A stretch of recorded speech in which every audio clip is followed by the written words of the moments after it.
Hey, welcome back to Spellbound. I'm BEEJ, and this video is a TBR of this is the ultimate summer TBR. And also, all of these I have read. That's important too.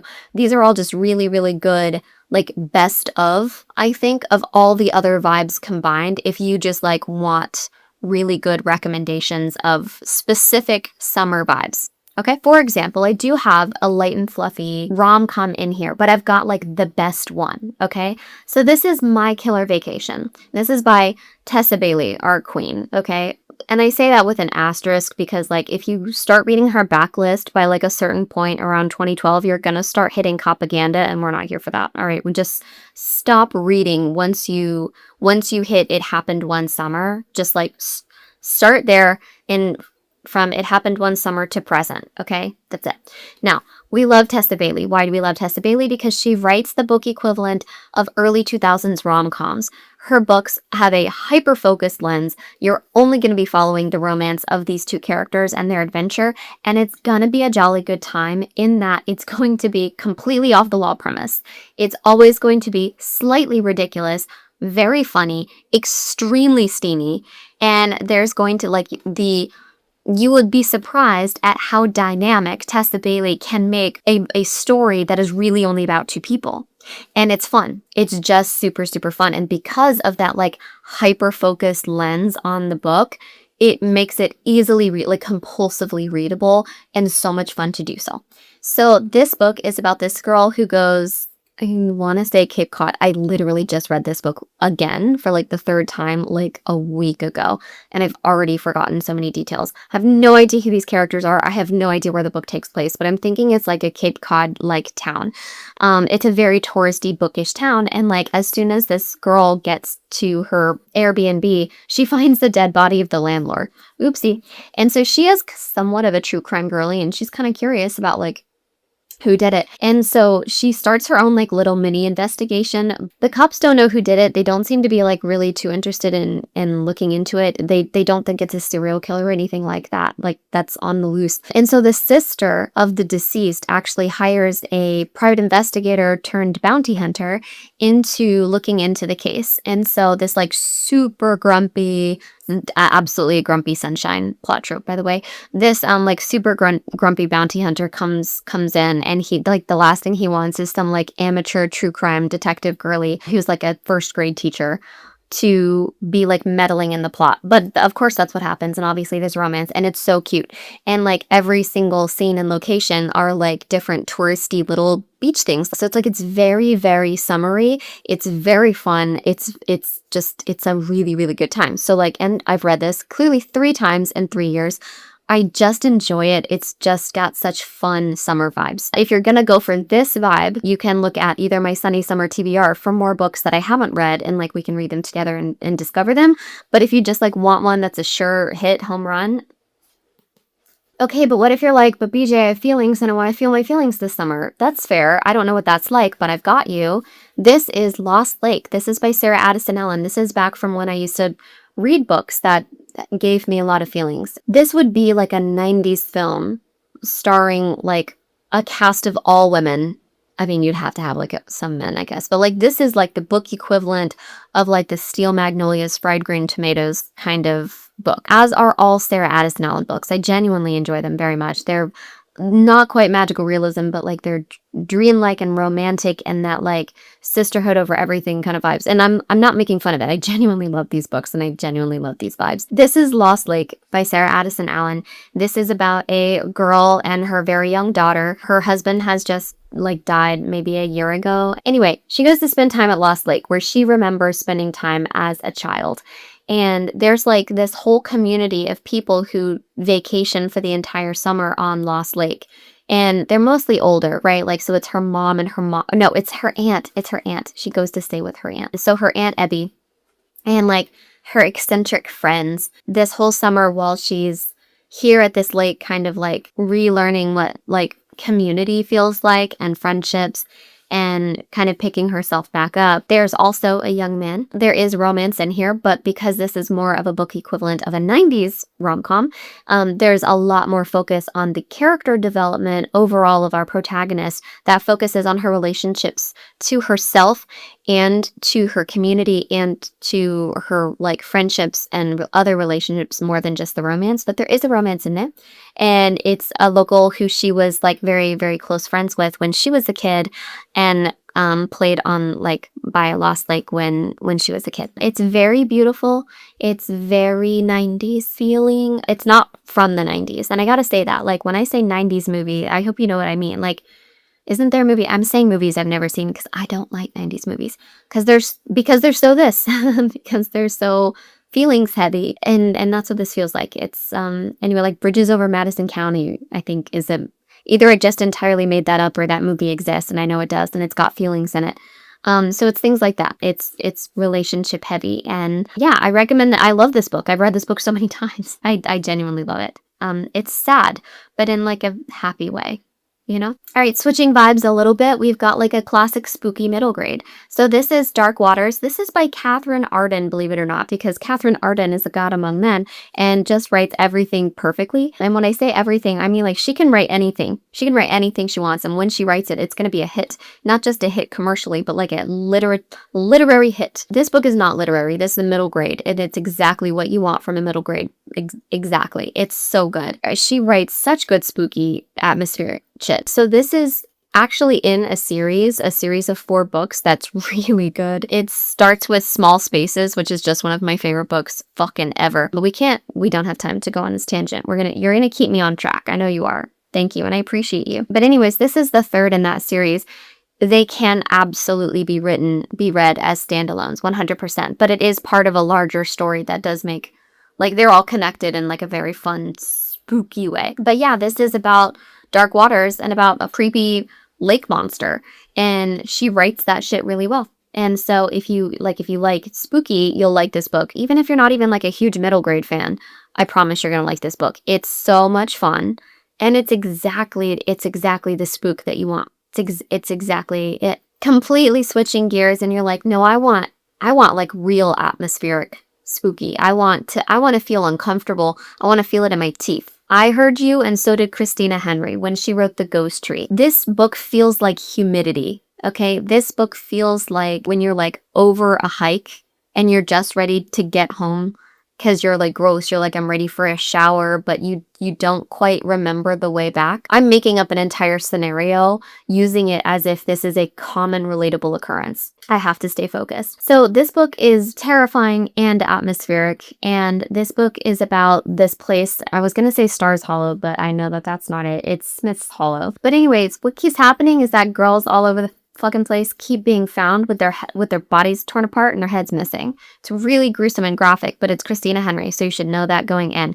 This is going to be graphic. Yeah, so like people all over the place, guts out, head missing, the fuck's going on? Nobody knows, but the thing is nobody actually cares. Nobody, everyone's like, oh, bummer, another girl, right? And so that sucks. And so this girl, our protagonist, she also doesn't believe that anyone's going to find anything because the same thing weirdly happened to her dad the summer before, and it's like everyone's just kind of collectively moved on. No one actually gives a shit. She unfortunately though has a vision. Like, she doesn't know where this vision came from, but she has this vision of this like really terrifying monster dragging a body through the woods. And so she's like, I know that there's this thing that's killing people and girls, and it's out there, but nobody will like listen to her because they're like, yeah, right, a monster, even though like clearly monstrous shit is happening, but everyone's like, okay, Lauren. So anyway, she just starts to do her own digging, and she starts like uncovering more things about the town and how the town seems to be under this weird spell.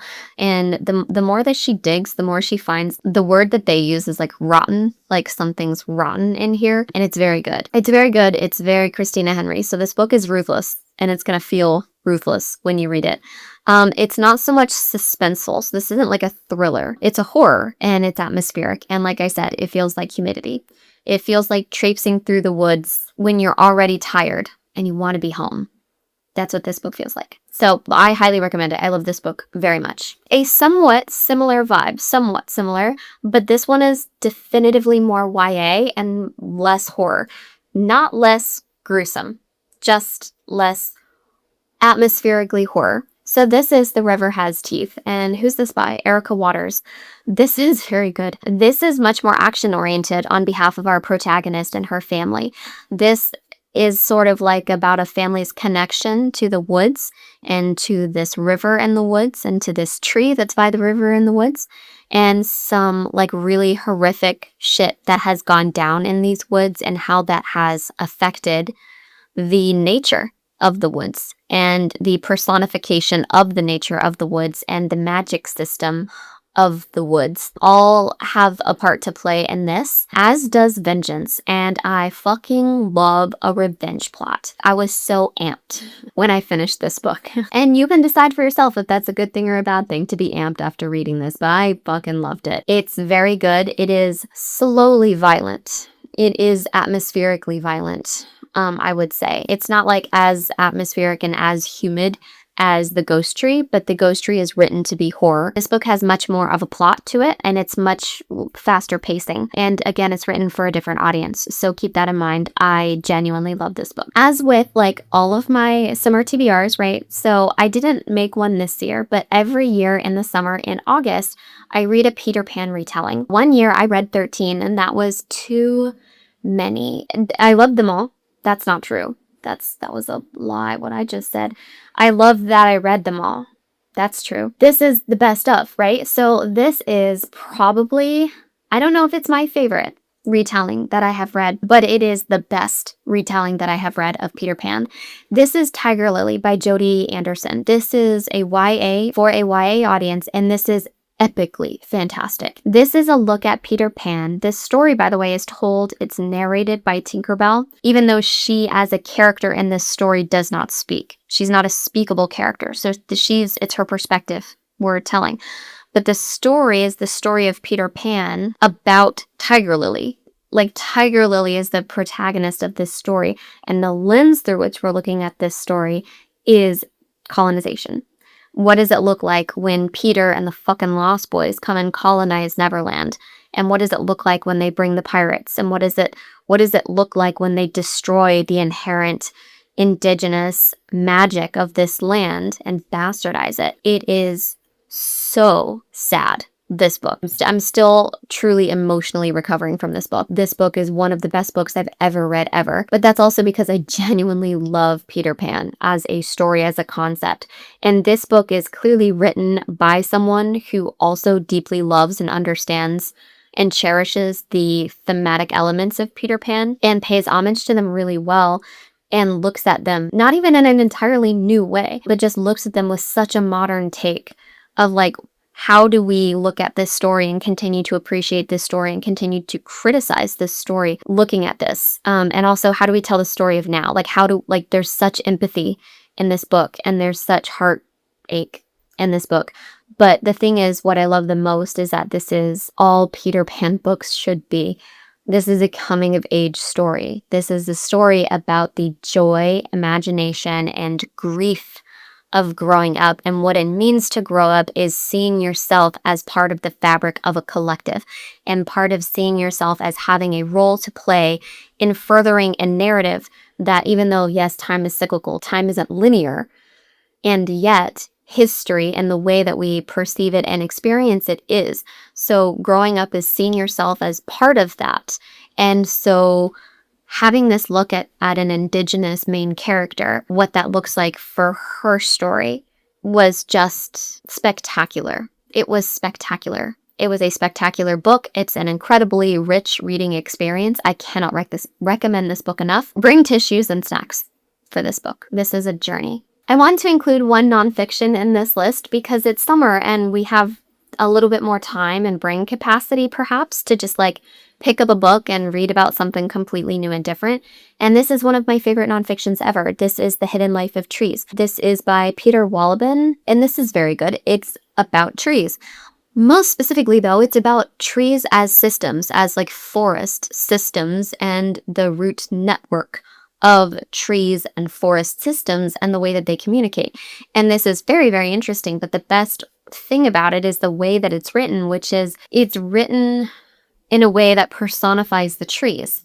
There's more to say, but also I don't want to say more about it. It makes this book feel magical. It makes forests feel magical. And I say that as someone who deeply, internally, spiritually believes that forests are magical. And they are magical for exactly the way that he describes them. So in a way, it's like whimsy, but it's not silly.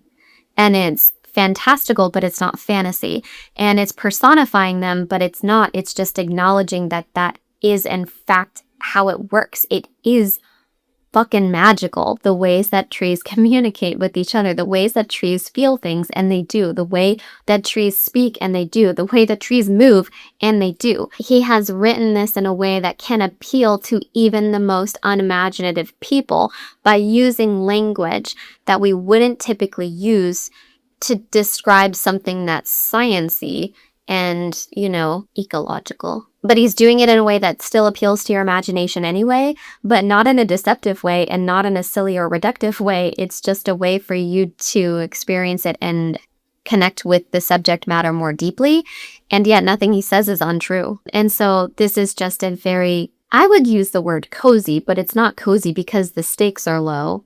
You know, the way that cozy is used now, it's cozy in the way of like, holy shit, the world around me is so incredibly, inherently beautiful and magical and whimsical, and it must be protected at all costs. And the fact that I'm spending so much time trying to defend the language of that and trying to make caveats for that and be like, it's whimsy and it's imaginative, but it's not untrue. Like the fact that I'm needing to couch all of those, you know, so that you would take this book seriously is part of the point of the book, and how come approaching it with play and curiosity and imagination makes us think that that is to be diminished and silly and not profoundly an intelligent way to approach it and appreciate it, I guess.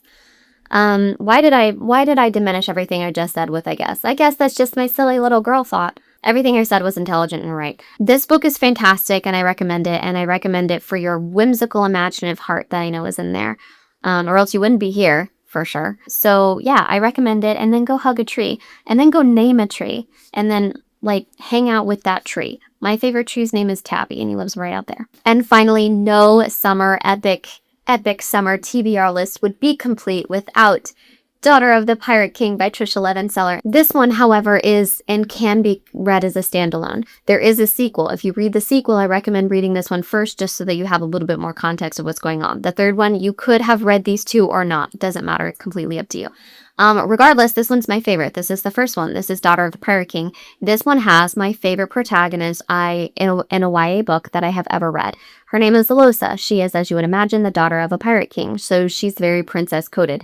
Not like royalty crowned glitter pink dress princess, but like, bitch, you can't, like, I'm untouchable kind of way, and she weaponizes that quite literally. She is a very, very violent character, and I love that for her. She's also a very, very feminine character, and I love that for her.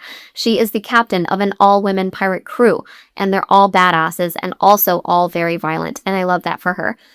This is a really fantastic book. It's very coming of age. This is very Pirate with Daddy Issues book, like all pirate books are. And this is about basically like the plot starts with her trying to prove herself to her dad, and then immediately she is disrupted on that quest and sent in a different direction. And it's just so good. And I can't talk about this book without smiling. I can't recommend this book enough. This is just one of my favorite books of all time because it's just so much fun.